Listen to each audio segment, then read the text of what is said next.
Proper isolation के साथ वो गाड़ी स्टेबल थी। एक क्रू को लाया जाता है बगैर ट्रेन मैनेजर के, और उससे कहा जाता है कि आप इस गाड़ी को उठा के लाइन नंबर 4 में मेन लाइन में ले आइए।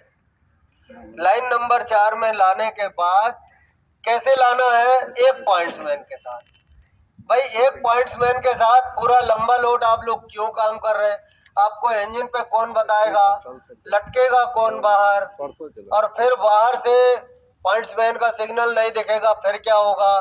बैक करोगे, पीछे पॉइंट्समैन नहीं रहेगा, क्या होगा? इस केस ने हमको बहुत कुछ सिखाया है। सीखते जाना, मैं बताते जाता हूँ, और वैसे ही वैसे मेमो देके प्रशासन की नाक में नकेल डालना, क्योंकि सेफ्टी को बाईपास करना केवल एक आदमी ने नहीं किया। उस एलपी को बोला जाता है एक ही पॉइंट्समैन के साथ पूरा लोड खींच के लाओ, 2 टुकड़ों में, 3 टुकड़ों में, ऐसे करो, वैसे करो, आगे करो, पीछे करो, इंजन इधर लगाओ। वो सब कुछ करने के बाद गाड़ी रेडी होती है, और रेडी होने के बाद बोलता है दूसरी गलती, अब अकेले जीडीआर करो। जिसका जीडीआर में पहले ही जी लगा है, गार्ड ड्राइवर रिपोर्ट, वो जी क्यों नहीं लगाया? वो गार्ड क्यों नहीं था? ट्रेन मैनेजर क्यों नहीं था? और अगर नहीं था तो एलपी ने वो जीडीआर क्यों किया? और अगर उसने कर दिया पॉइंट्समैन के साथ तो वो पीडीआर हुआ, जीडीआर तो नहीं हुआ। क्योंकि जीडीआर जो है उसमें एक गार्ड होता है, एक ट्रेन मैनेजर होता है जो सेफ्टी के लिए काम करता है, जिसका सबसे पहले बीए होता है। बिना बीए किए वो ड्यूटी पे नहीं जाएगा। उस पॉइंट्समैन का बीए तो हुआ ही नहीं, उसको गार्ड की ड्यूटी पता ही नहीं, ट्रेन मैनेजर की ड्यूटी नहीं पता, उसको सेंटिंग के प्रॉपर नियम नहीं पता, जीडीआर में क्या क्या चेक करना है नहीं पता, बस हो गया पीडीआर।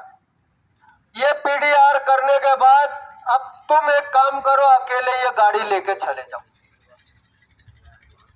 अब वो एलपी ने कहा, बोले कि साहब इस गाड़ी में ना तो ब्रेक बान है, ना ब्रेक बान का इंचार्ज यानी गार्ड है, ट्रेन मैनेजर है, ना इस गाड़ी का इंचार्ज है, तो मैं इसको नहीं ले जाऊंगा।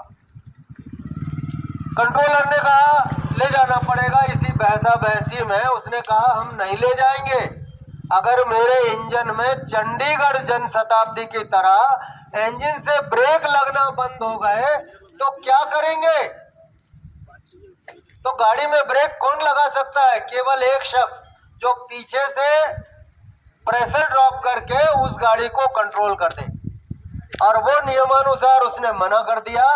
गाड़ी को कंट्रोलर ने कहा ठीक है, नहीं जा रहा है, एक काम करो, इसको यहीं खड़ी करो, 5 मिनट के अंदर बाजू में जो गाड़ी आ रही है पीछे स्टेशन से छोड़ दिया है उसमें बैठो और जाओ।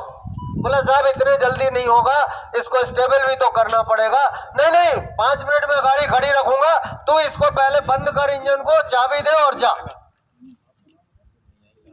और इस तरह से उस गाड़ी को एक्स्ट्रा 5 मिनट उस स्टेशन पर डिटेन किया गया। फिर उस एलपी को किसी तरह जल्दी बुला बुला के और सब काम करा देंगे, हम करा देंगे, तुम जाओ।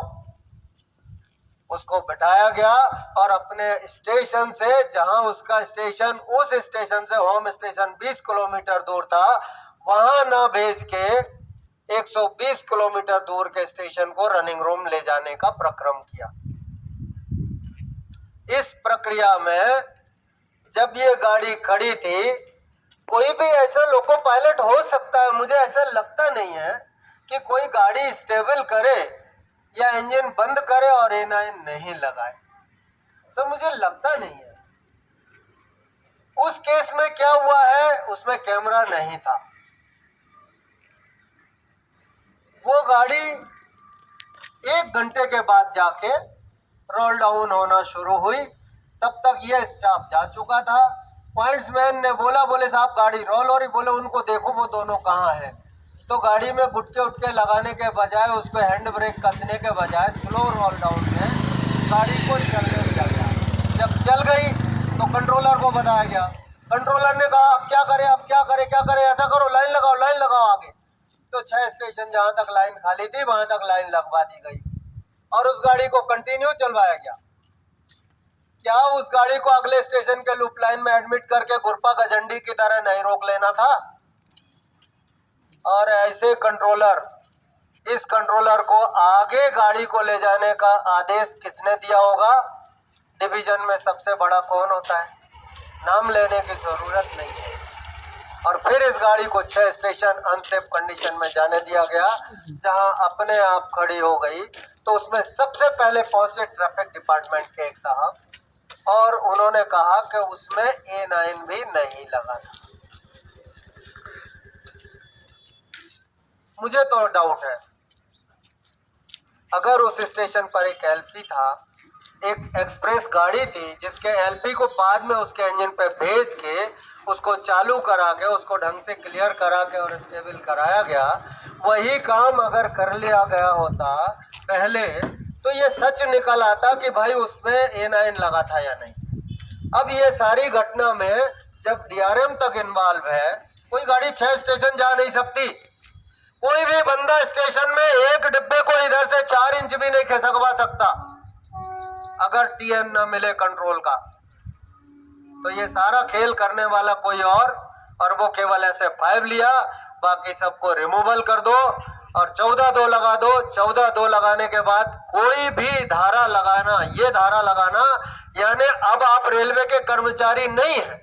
तो मैं रेलवे से ये पूछता हूँ, जैसे एक केस में हम लोगों ने पहले भी पूछा था कि आप हमको ये बता दीजिए, अब वो रेल कर्मचारी नहीं है तो आपका रेलवे का आदेश उसको कैसे सर्व करोगे? और फिर कोर्ट ने ये कहा पहले आप ड्यूटी पे लो, फिर आप उसको 14(2) सर्व करो। जब 14(2) सर्व करोगे तब तो उसका जवाब और काम होगा। तो इस केस में जो चार्जशीट है वो एक डिफॉल्ट चार्जशीट है।